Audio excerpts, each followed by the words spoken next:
Welcome to the Marketing for Business podcast. This is your host, Scott Wilson.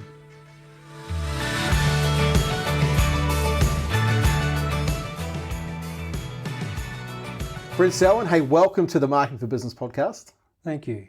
Happy to be here with you. Yeah, look, we've known each other for a while. Lucky enough to do the marketing here at KT Law. You're obviously the managing partner, and you've been in this firm now. How long have you been? 7.5 years. Yeah, and previously before that, you've been in other firms that we've obviously dealt with as well. Yep. One thing I really wanted to talk to you today about was probably you're the second lawyer, although you're actually the first, but now I know another one who actually understands marketing to some degree as a lawyer.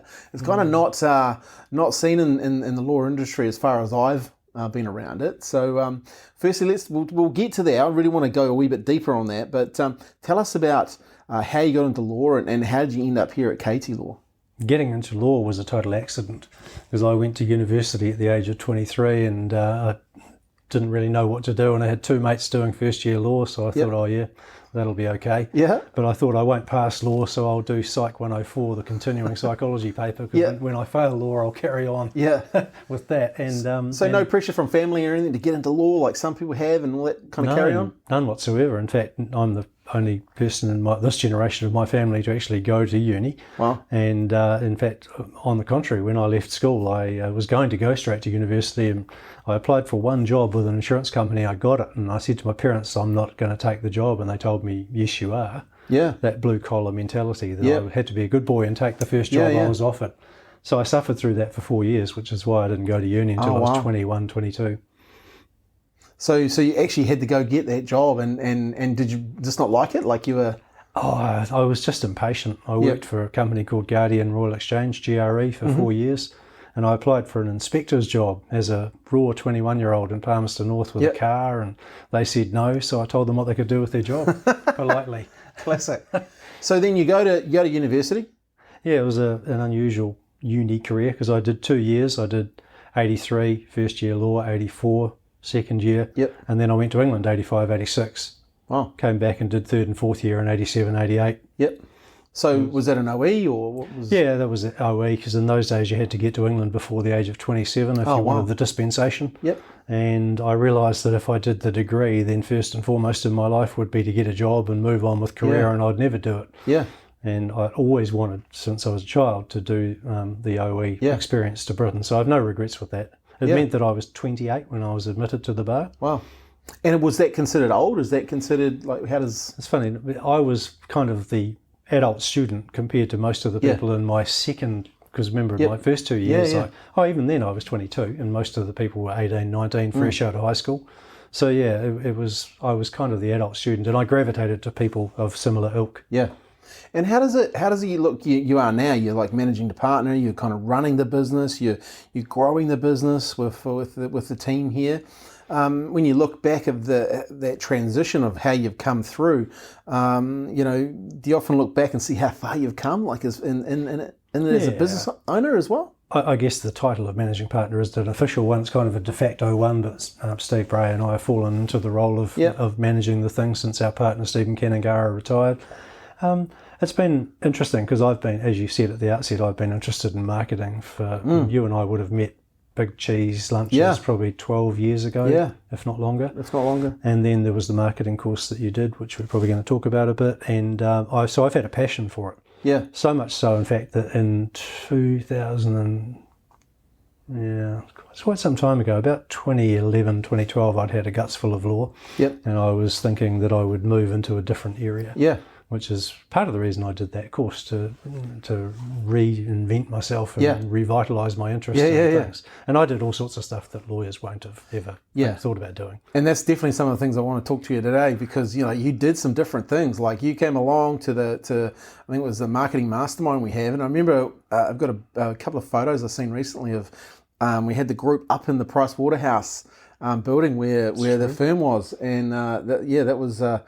There was an interesting time, when obviously the earthquakes hit and stuff, and as I guess as Cantabrians, we're all looking around going, hey, what do we do, and you always gravitated how fast you were prepared to learn something and then implement. And I found that interesting from a mindset point of view as well, right? You were quick to, especially the likes of the SEO and the writing articles.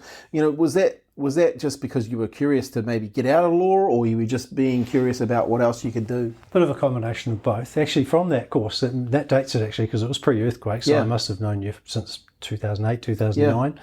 And I met some really good people through that. Yeah. I still keep in touch with Phil Benoit, who came along to chat to us, and he taught me how to build WordPress websites, simple WordPress websites. Dennis McGrath, I met him through that, who's still a friend to this day. And some of the people that were at that course, Zane, Jody. Yeah. Zane's still a client. and those people, and then there are more. Obviously, Scotty was there with me, my mate Scott Miller. Keep in touch with quite a few of those people and have had ongoing learnings with them over the years, some of them, and it's been a lot of fun. I mean, I tried bloody things that lawyers would never do, lump email and direct marketing, just cold calling, sending stuff to people out of the electoral roll, which is actually a bit of a no-no.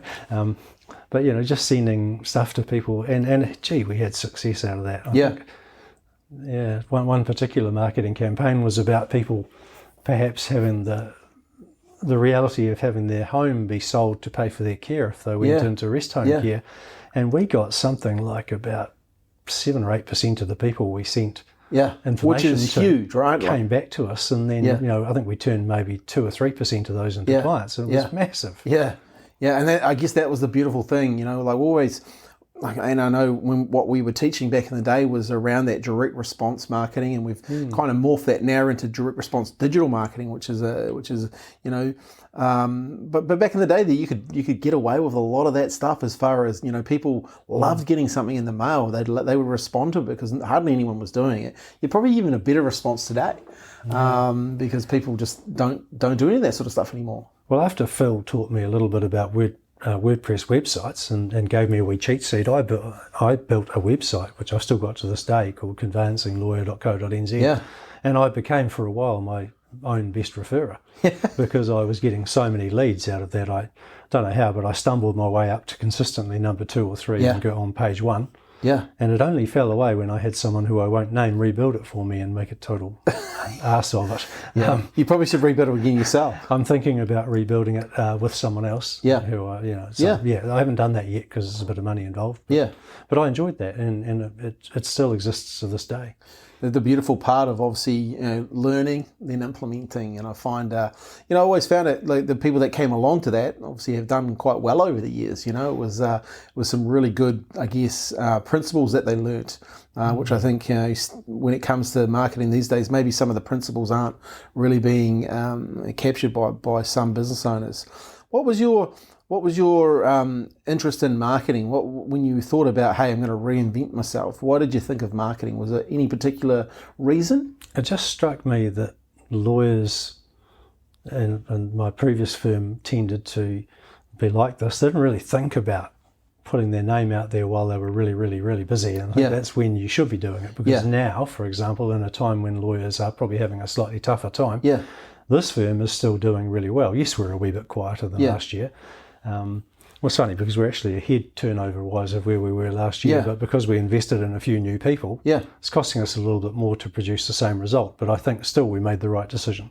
So it was just, I think for me, it was about thinking there must be a way of doing this slightly outside the box, thinking outside the square. And doing what other lawyers don't do. And more people now do the digital marketing that we started doing with you 7 years ago. This firm, and before that my previous firm for a wee while, although I think they fell away. And I think we were probably leading, we were one of the industry leaders getting into it when we did. Totally. You're way before your time as far as anyone else. I had conversations with other firms and they were like, they don't need it. It's word of mouth, we're this and we're that. What they failed to realise is there are a whole bunch of young people under there and a whole bunch of new people that they're actually missing out on. And to some degree, those firms are getting pigeonholed a wee bit because they have an older client base, etc. They don't actually know how to target the newer people. But also a lot of it comes down to, consistency of message. plus frequency of reach to create relevancy. And if you have a consistent message and you're out there with frequency of reach, people get to know, like, and trust you. And that's really the power of marketing, and having the ability to more people to know you. So more people can actually do business with you. Yeah, and you're right that a lot of our work comes from direct referral from mortgage brokers or accountants or financial planners, but that's one traditional area. And as you say, a lot of lawyers just rest on their laurels that that's where their work comes from. But there are other sources of. You told me about a book once that I bought, you maybe bought for me actually, called Building a Story Brand. I think it was something like that. Yeah, Donald Mellon. And creating that story brand about brand awareness. Yeah. I've been a disciple of that ever since I met you. Yeah. And I still think to this day, I can't exactly pin a number on it, but this firm's turnover has almost doubled since I started here. Yeah. And I'm not taking credit for that because the size of the firm's increased as well. But it's got to be something to do with it. Yeah. And also, I've always taken the view that we're better to use you guys and the service that you offer us than to go out and employ someone for $80,000 a year to have on our staff. Yeah. They would have to be a very versatile person. Yeah. And I think that's the struggle. I was talking to someone the other day about it, and they're like, I could get someone to do this. And I'm like, well, you can't get them to do Google ads and SEO and Facebook and content and Instagram content and ads, and then know about SEO and know about all this other stuff, Google My Business Local. If that person exists, I guarantee I'll be hiring them faster than you. But I know they don't exist, right? Well, even if I could find one, I doubt whether I'd actually get them for the number I just mentioned. No, you wouldn't. And that's the problem, whereas you guys have got people that do all of this for, and I don't hesitate to say on this podcast that, that for me works perfectly. Yeah. I know that we give the content and it just gets dripped out regularly. We don't have to ask about something going up for Easter or Matariki or whatever the occasion is. It just happens. Yeah. Yeah, and there's a lot of stuff that happens in the background too, ads running and all that sort of stuff, so your brand's always in front of people. And it's like, I guess, a lot of people, and interesting talking to some people the other day about marketing and really understanding the numbers and, what it costs, to get a client. Why are you're advertising here? Do you know actually how much you're prepared to pay to have that client on board? And just working some of those numbers back. I know early on that was some of the stuff we did, is to really understand those numbers from a marketing perspective. Is that something that has given you confidence over the years? Absolutely, because I can remember those discussions about the lifetime value of a client and what you're prepared to spend to get that client. Yeah. And there's a lot of relevance to that still. If we secure a brand new client from a referral or from Google or from Facebook or Instagram or wherever, the reality is that if you look at it over the lifetime of that client's work with your firm, it's significant. Yeah. And the overall spend to secure that client isn't that significant. No. In the big scheme of things, and you've got to be prepared to spend it. Yeah. And that's a mindset though, right? You've got to have a growth mindset. And I think that's one thing I noticed from all our good clients who've been with us a long time. They have a growth mindset. Even talking to them on these podcasts, they're prepared to back themselves because they have a quality product. And they know if you've got a quality product and you're prepared to back yourself, then you do it with marketing, because you get more people get to know you, and they know, like, and trust you, so they'll do business with you. Yeah, it's been a big part of my mindset here is to just keep at it and be consistent. Like, I don't want to pick on my prior firm, but I know that they didn't keep at it. Yeah. Started with a hiss and a roar and invested quite a lot of money in profile, and then just stopped when I left, I think, or even before I left. And that's when it drops off, right? And to my mind, we just keep it up because it's cost effective for us. Yeah. Yeah, and as I just see it time and time again, it's really interesting the time we're in at the moment, right? People talking, obviously we're not talking, everyone's knowing it's high inflation, right? High inflationary, interest rates going up, people are low unemployment, there's a lot of pressures coming in on businesses. And I know from dealing through the GFC, dealing through that recessionary period, through the earthquakes, and then through COVID, the business owners that stick with the plan are the ones that come out the other side even stronger. You guys would have experienced that? Yeah, obviously we've been through a tough couple of years. That ultimately, ironically enough, ended up being not bad years for law firms because we were in one of those lucky industries where there was a lot of work. Yeah. But fundamentally, and that's a little bit off your question, but I think looking after your people was fundamental. Totally. And we absolutely looked after our people by making sure that a lot of law firms paid their staff 80% of their salary. We paid ours 100% and took the cut ourselves. Not that I expected anyone to put the hat round for me, but we made sure we looked after our people. Yeah. We also didn't use, and I won't name names, but there were a couple of big firms around this town that used it as an excuse to offload people. Yeah. And we didn't make anyone redundant. Yeah. Haven't done while I've been here. And to me, that's important because then we've had the reward of that by loyalty. Yes. Because for about 3 years, nobody left this firm. Yeah. Yeah, so people realise, hey, this is a good place to work. People, once again, you've got our back. Like you actually backing yourself, and you know that, hey, if you look after the people, everything's gonna flow down from that. And yeah, and also we're only a 14 or 15-year-old firm, so it takes a while to build brand awareness and reputation. Yeah. And it's been quite important to me that we build the firm's reputation amongst the public and other law firms. Yeah. So that the firm is seen as a serious player, and I think we've succeeded in that. We're being noticed. Yeah. Totally, and like a lot of people I talk to, do know who you are, which is I think is exciting because there's not that many law firms in town that you kind of know who they are, right? There's some big ones, but as there's a lot of people in Christchurch, and there's a lot of people that need your services, right? So you've done a good job with your profile. And the thing is, we know what we want to be too. Yeah. Like I will name some firms. We don't want to be a Dunn Cottrell or a Chapman Tripp. That's not what we want to be. Yeah. We don't want to act for councils and health authorities. Yeah. And those are great firms, but we want to be a really, really top regarded private client firm. Yeah. And I think we're getting there. Yeah. And also, look, I think the approach, I remember coming and meeting you guys the first day, or you wanted us to get involved in the marketing, and it was like, I remember saying to Olivia, who's a business partner with me, and she said, these guys don't wear ties, and that was an interesting takeaway from someone observing from the outside. And I was like, yeah, they don't wear ties, do they? Where you go to other firms, it's a lot more stuffier. They're wearing a tie and it's all prim and proper. What was the attitude? What was the mindset thinking there? Well, for me, moving firms for me partly was getting away from the new norms that lawyers are all introducing of KPIs and time recording and 6-minute units, and also that stuffy sort of expectation of lawyers to wear suits and ties. Yeah, I've got some suits that I don't wear. Yeah, we tend to dress tidy casual every day here. It doesn't reflect in the performance of the work, hopefully.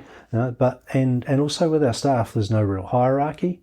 So our staff, there's no Mr. this or Mr. that in this firm. It's just we treat everyone as equals, and I think that's a really important part of our success. Yeah, a lot of our people, if we were asked, would speak very highly of us and the way we run the business. Yeah. And do you think, that's attracted certain people to you as well? Because you've grown over the years. I think so. And also there are a number of instances, without naming names, of people that have gone away from this firm and come back. Yeah. Gone to other firms and come back here. And I think that speaks volumes for the fact that they go away and see what it's like outside on the other side of the fence. True. And maybe the grass isn't necessarily greener. Yeah. And we're also, I've always been family oriented, and it's important to me that you don't just talk the talk, that you walk the walk as well. So, it's really of paramount importance to me that if we've got young staff with young children, they can just go to the sports days and go to the swim sports and stuff. That's really important. And if they talk about, we don't count leave. If they want to go for a couple of hours to their kids' school sport, that doesn't have to be taken as half a day's leave. They can just go. That's awesome. That's a different mindset, right? I think so, because and if people want to duck off to a doctor's appointment, everyone has to do that from time to time. Do you find you get more loyalty because of that? I like to think so, yeah. Like I say, recently we have had a couple of lawyers go to opportunities we can't offer, but just leaving for the sake of leaving because they don't like the business. We literally haven't had anyone for about 3 years. Yeah. And even the people, we do exit interviews, and even the people that have left have said that they enjoy the people, the culture in the firm, but we can't offer the particular opportunity they're looking for to further their career. And I understand that. Yeah. And that's it's a very career-driven environment, law. How do you see, you're seeing younger people coming through, and I know we've talked to a number of people in the firm now around marketing and ideas and stuff like that. Do you see the younger people, wanting to get involved in marketing or wanting to learn more? Yeah, I think the younger people definitely. I mean, probably more so than me, as one of the elder statesmen of the firm.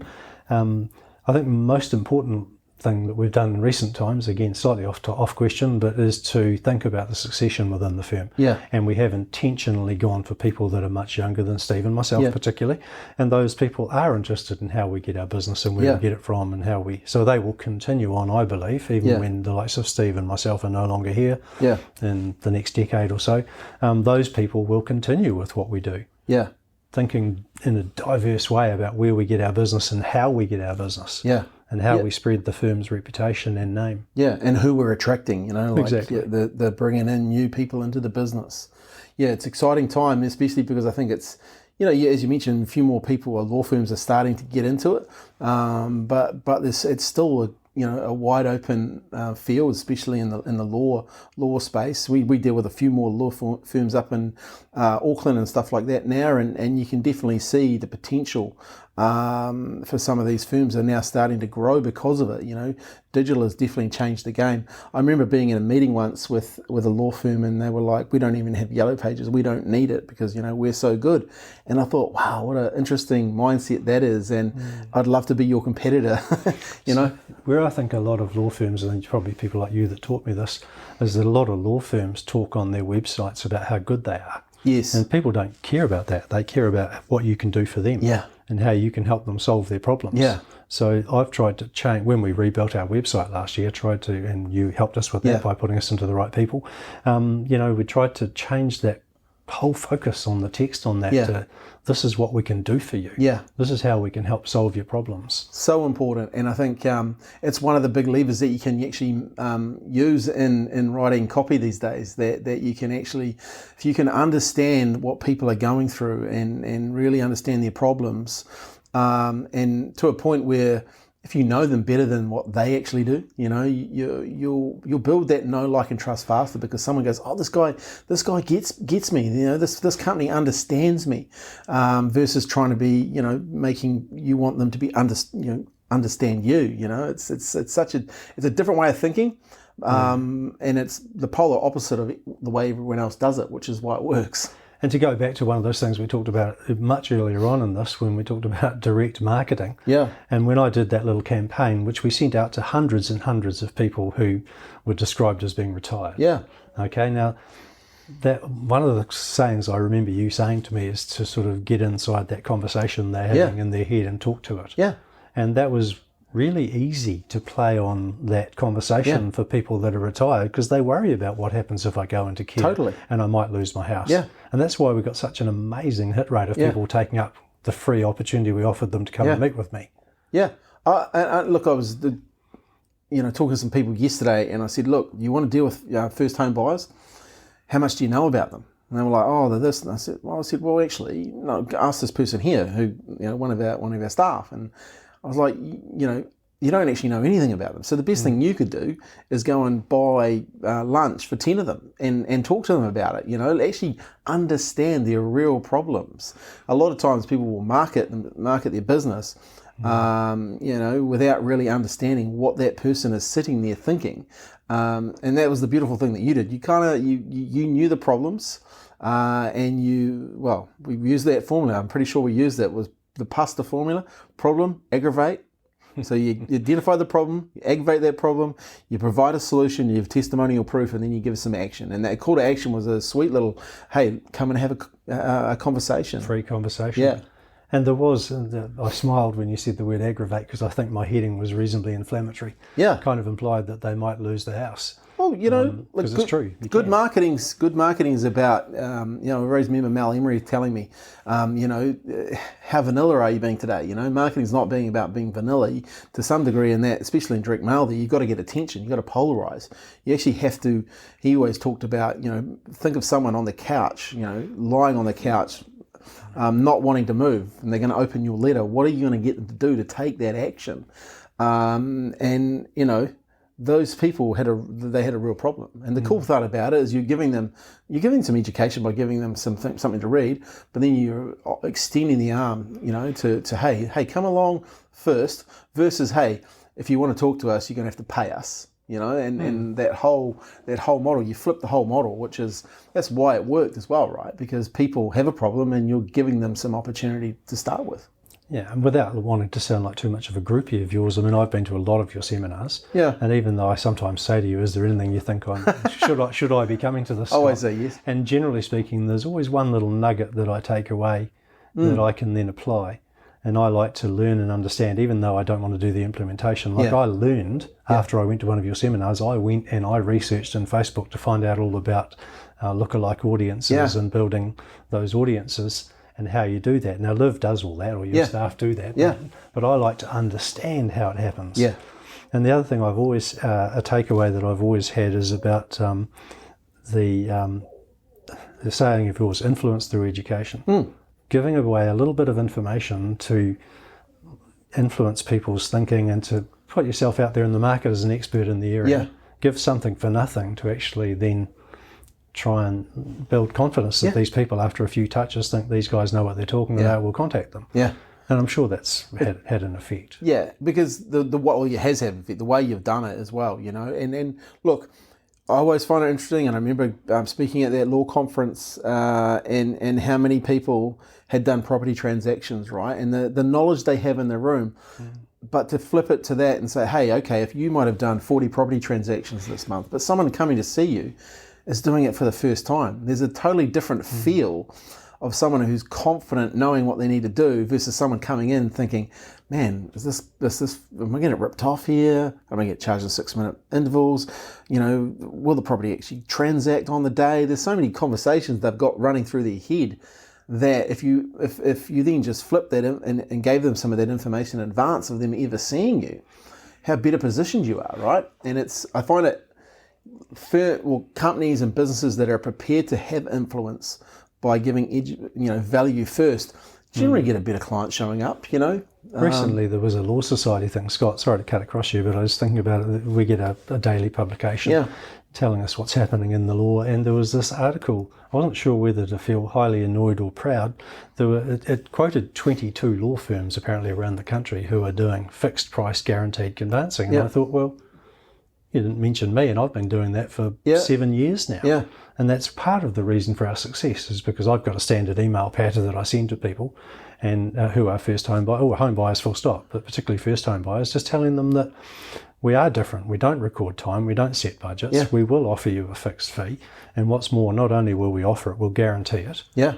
And we do. We just, if someone says to me, oh, that's not the price that you quoted me, then I just go, right, we'll change it. I apologise. Yeah. Must have been a miscommunication between me and one of my staff. Yeah. And that they tell their mates. Yeah. How good's that? Just doing a purchase for someone at the moment who's referred by a sister, and they tell their friends, and it's great. It's the best form of word of mouth marketing. Yeah. Well, another form of marketing. Another form of marketing, right? Yeah. It all comes together. And obviously, you've learned that over the years, you're staying in the game. How have you found, like obviously with the earthquakes and stuff, you were in town. You've now moved out. How do you feel that's affected? Like you've moved to another area. Do you feel that's affected the firm in any way from a marketing perspective, or it's because you're out on the internet, it doesn't really matter? Earthquakes were a really interesting time, of course, actually. I did another thing that I wouldn't have done if it hadn't been for meeting you and Phil Benoit. Yeah. In the days after that earthquake, I bought a domain called theredzone.net.nz, and I formed a little website. Yeah. Built the little thing on a free WordPress theme and offered a 3.5-hour consult and picked up, my old firm, picked up 31 new clients at $3,000 a pop out of me doing some, was effectively free advertising on my time. That wasn't the question. The question was about moving to the burbs. I find personally, because I often say to clients, we would use pre-earthquake, we would have sent someone off on foot to go and pick up keys after a settlement. Now, post-earthquake, lawyers are spread from Rolleston to Sumner, all over the town, and I personally wouldn't want to ever go back to town. Yeah, I like it out here where we are, and I think from a client perspective, nobody seems to mind. We have people come across from Brighton and Sumner to see us. Yeah. And I even said to one of them once, you realise you probably passed about 30 law firms on the way here. And the fact of the matter is they don't mind because they've built that relationship with you. So personally, I think the fact that law firms are now all over the place it's fine. People accept that. Yeah. And are you using more technology, like with meeting people online and stuff like that? Is that Yeah, we had to last year. So now it's like last week I had a Zoom meeting with some people.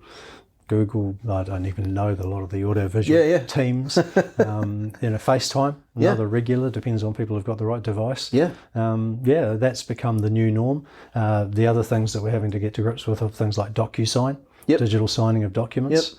It's going to be a different world for the next generation of lawyers. Yeah. Where do you see the law going, and like maybe even marketing of a modern law firm? Where do you see that? Like, you're obviously curious in the marketing. You've done quite a lot of stuff. So have you started thinking about that at all? Or? Not so much, but I think I like to take my lead. That's another reason why it's great for us to keep involved with a business like yours, because you do your seminars and you provide us with the opportunities, and I go and I hear things and I come back and I report to people. I think the answer for me will be wherever, because Facebook, I think, lost a massive amount of users. The crazy part is there's more people on the platform in the latest round of quarterly results than ever been on the platform. 1.9 billion people on the platform. The interesting part there is their revenue's gone down for the first time in their history. But, well, not in their history, but it's down, I think, around 14%. That just tells me opportunity. More people on it, and the advertising costs are less. I know that I've asked you, for example, where do we see TikTok as a platform for advertising? And then you start to think, is that an appropriate platform to be advertising a law firm? Yeah. And again, I'll be guided by the experts. Instagram. I know that we were proactive enough to ask you that question when one of our staff said that they'd noticed another law firm doing a lot of work on Instagram, and should we be doing that? Yeah. So I think the answer is that, well, as long as I'm here, that we will gravitate in whatever direction we need to. Yeah. I think there's some real opportunities with Performance Max, which is a Google product that's just being rolled out. It's an AdWord product, and it gives you the ability to see in a lot of places. Like Google had a problem with their, pretty much 90% of their network wasn't being effectively used. Now with the Google Max product, Performance Max, you can get in front of a lot more people, and it's a lot less clunkier than it was. So the future for businesses definitely that want to play in that space is there, especially because they across email, they're across Google Maps, they're across a lot of sites, YouTube, etc. So there's some huge bit of power there. And then I think the next big play for a lot of businesses like yours is definitely in that Google local space. We're bringing out a brand new product called Google First. Show up where your customers search first, and it's really honed in on local. As more and more people want to shop local, so there are some opportunities. We've just employed a TikTok person to come and work for us, and we'll be looking at opportunities for law firms. We'll look at what other people are doing, and go, okay, well, here's what we can do. I see what a few real estate firms are doing at the moment on TikTok. I think it's really stupid. I think it's harming their brand, stupid dances and stuff that they're doing. You'd be better to educate people, give value in advance, give some insight, use it as a platform like that versus, because I think there's only so many dancing people will watch, and they're all the same dancers. I think it's an interesting time. There are some areas that I think we could do better, and I could do better. One is LinkedIn. Yeah. And part of your talk when we got you to come to the Law Alliance conference was about how people can use LinkedIn. I know I personally don't maximise it. My wife's better at it than I am. The other area I'd say, LinkedIn was the other one. I think we could improve video. Yeah, probably a bit more video. Yeah, I mean, you've helped with that regard by, we do the content, and then Liv and your staff put it out in snippets. If I was marketing a law firm, they're the two things I'd do. And recently I've done a LinkedIn experiment. I've posted every day apart from Sunday for the last 4 weeks. The amount of new business inquiry has been pretty significant. I sat down and with the video crew that we use, shot 11 videos in 2 hours. They're now going out on a new website. And drip feeding out into social media, LinkedIn and stuff like that. So that's definitely somewhere that I would invest. LinkedIn is a great platform, and it's growing and growing and growing. But video is powerful because it lets people see you. As soon as people see you, they can build that know, like, and trust faster. They can see your character, that you can build chemistry, you can demonstrate credibility. Nothing better than being on video. I kind of see it as the television 6 o'clock news reporter effect, right? You know, even though they're reporting doom and gloom, they're actually a celebrity, you know, which is kind of weird when you think about it, but that's because most people see them so frequent. They create that cadence of frequency. So, yeah, that's an area that I would like to hold you accountable more to and push you, because you're good at it, right? And I know that one of the other lawyers that you're talking about in Auckland is quite active in the LinkedIn space. Yeah. I saw one of his posts and commented on it just last week. Yeah. About a certain area of, you know, property marketing, and I know who you're talking about, one of them anyway. And, and he's good at LinkedIn. Yeah. Better than I am. Yeah, he's very good at a lot of the marketing, but he's good at video content and LinkedIn. The rest of it we take care of, you know. But that is a real opportunity moving forward, and even for the other people in the firm, you know, to build their business. Yeah, and we're part of the challenge for us is to get more people to be prepared to be in front of the camera. Yeah. And I wonder whether we should be doing FaceTime live. You know, I see a lot of people do Facebook, live. Yeah. I see a lot of people that do that. Yeah. Steve's sister does a lot of it. Yeah. And you know, so there are things that we haven't done, even though I think we are reasonably proactive and we try stuff. Totally. There are still things we can do better. Yeah. So that's a challenge for us. Yeah. I think when you look at the ecosystem of law firms, it's not natural for you to be thinking marketing. You know, you're busy doing everything that you're doing, right? So it's easier for people like myself who are in it all the time. But I always say to people, hey, I could never write a will, right? So, you know, don't beat yourself up too much. We just, you know, what I find interesting with you is you've been curious enough to do stuff over the years, which I find not a lot of lawyers are like that. Yeah, I guess I'm probably beating myself up for not doing enough and not taking enough opportunities, because I know there are things that we could do better. But yeah, we probably had, I of all lawyers in Christchurch, I've probably been a bit more out there than most. Yeah. What sort of mindset do you like when you're thinking about your business? You know, are you actively reading? How do you? Because you're obviously naturally curious, right? Love to learn. Always reading content, reading books. I think I bought you a book that really spun my wheels. About just a different. It was by a guy called Owen Eastwood. It was a bit outside of the topic we're talking about, but it was an interesting book. Yeah. And how the All Blacks could probably do with working with him again right now. Yeah. Well, mindset, right? It's huge. It's and about building part of that team and understanding what you're part. And that's quite important for me, because we're going through an exercise at the moment where we're looking at who we are. Yep. What is our mission? Nice. And part of that is understanding or trying to build a feeling for people that they're part of something much bigger than themselves. Yeah. And it's the challenge with that is that we're 15 years old next April. Yeah. Wow. 15 years old this April, just gone. Yeah. And so we're not one of these firms that's 130 years old. No. And therefore there's not the same history. Yeah. But yeah, look, it's a challenge, and as long as I'm doing this job, no matter how old I am, I will keep wanting to learn. So I read a lot, I listen a lot. Yep. Listening on Facebook, I read books, I listen to podcasts, I sit in on webinars that I sometimes regret. Sitting in on, but I just have a hunger to learn, and then to wonder how could I apply that to a law business. Like one example is messenger marketing. Yeah, you did a very successful campaign for a local restaurateur. Yeah, and that immediately piqued my curiosity, and I thought, how can I do that? Yeah. And I remember talking to you and Liv about it, and trying to give away something. And the reality is that often law is not really sexy compared to giving away your best lamb recipe. No. And that worked really well for Richard, but for me, less so. But still, I'm prepared to give anything a go. Yeah, and I think that's the beautiful part about marketing, right? Testing and measuring, knowing what you're wanting to achieve, the outcome that you're looking to get, and then being willing to test and measure. And I always say to people, hey, you're not the marketplace. You don't know. Yeah. You're not buying from yourself, right? So give it a go. Be prepared to actually say, hey, I'm going to give this a crack, and I'm going to get the right message in front of the right people, and if it lands, it lands. And look, Messenger is one of those ones that I think it still works and it still will keep working. But there's probably a better way to get in front of that target market. Yeah, so look, even if the odd thing doesn't work spectacularly, you don't know until you give it a go. Yeah, exactly.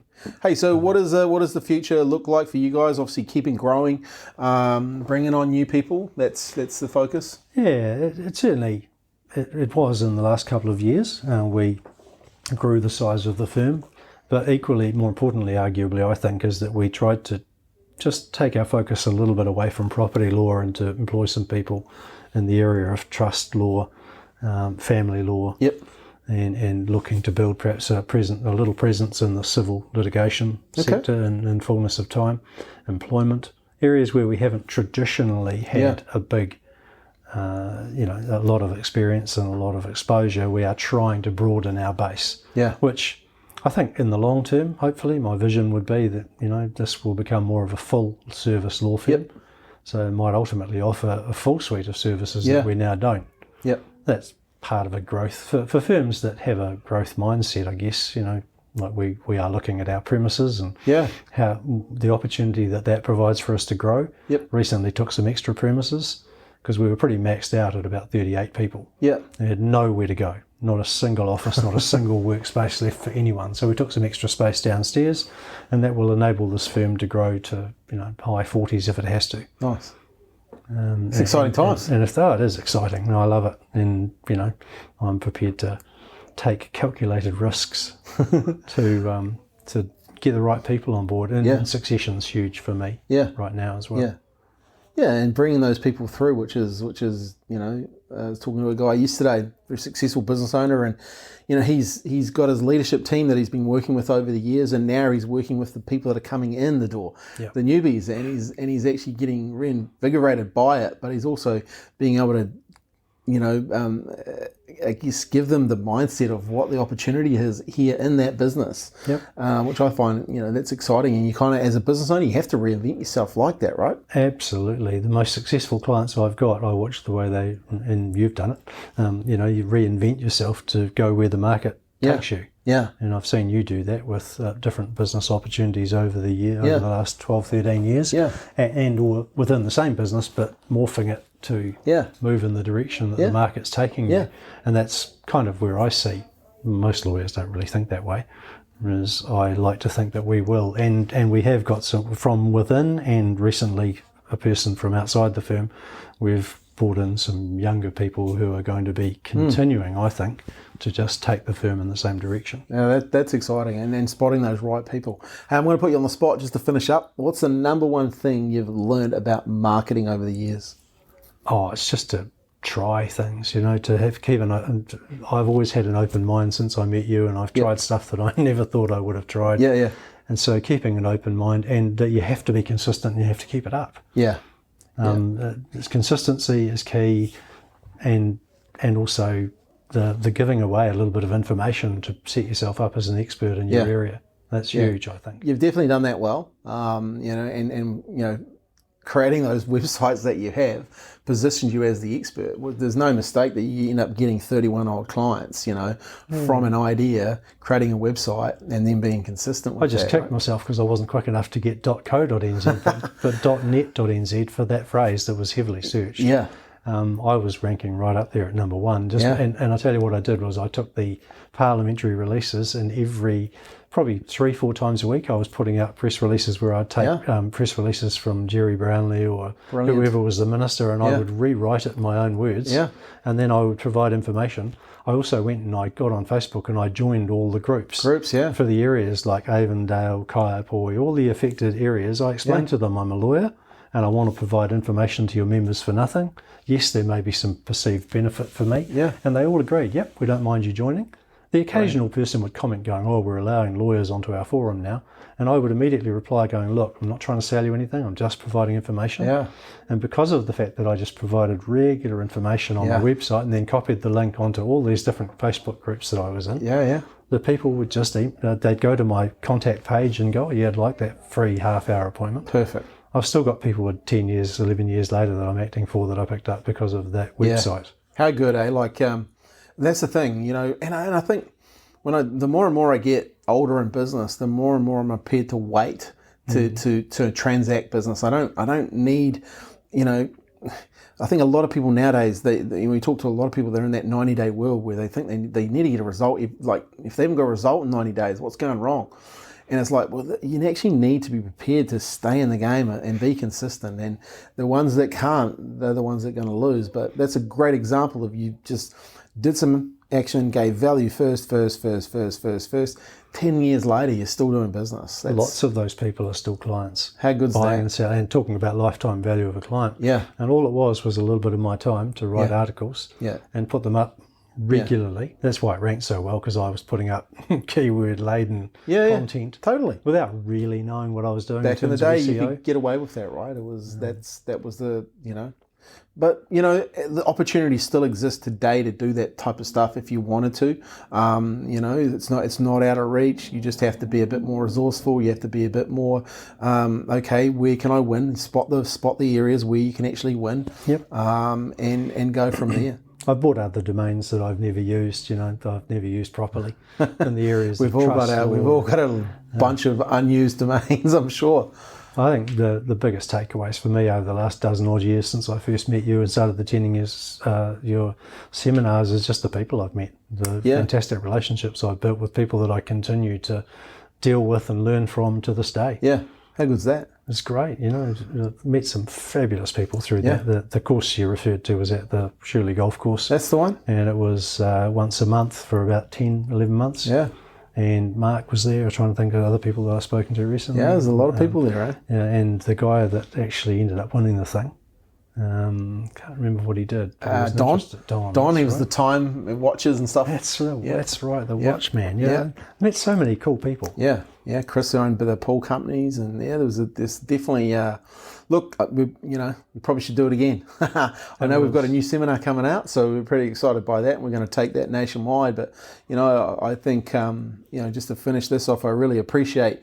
It's always good when someone comes along to seminars, but it's great when someone comes along and then implements it. And I think that's the standout for me. Otherwise, what's the point of doing it? So I appreciate you actually taking some action. And I'll use some of the stories we've just talked about today to say, hey, here's a person who came along, sat in that seat, and 10 years later is still doing business because of some of the information you learned. So. And it's the little things that I always write down as the takeaway, right? You'll always end each little segment of your seminars with a wee picture of a Chinese takeaway, and I'll be sitting there scribbling, right, well, I learned from that segment this. Yeah. And I'll come back and I'll say to Steve, I think we should be doing this, and we should ask Scott to do this for us. Yeah. Yeah. And he'll go, why? I'll go, because I think it might work. Yeah. Just tell them. Anyway, look, it's been a lot of fun. Yeah. And I'm very grateful that I was introduced to you all those years ago back at Rickett and Bush. Yeah. I can still remember the first event that Scotty brought me along to.